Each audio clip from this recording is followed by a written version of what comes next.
ಹುಡುಕಿ ಇತಿಹಾಸನ ಸೃಷ್ಟಿಸೋಕ್ಕಾಗಲ್ಲ. ಹಾಗಂತ ಇತಿಹಾಸನ ಪ್ಲಾನ್ ಮಾಡಿ ಬ್ಲೂ ಪ್ರಿಂಟ್ ಹಾಕೋಕ್ಕೂ ಆಗಲ್ಲ.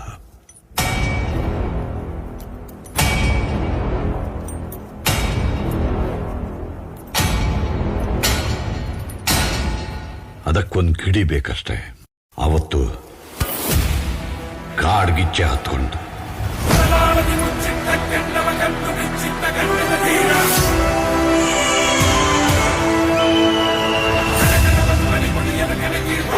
ಚಿತ್ತ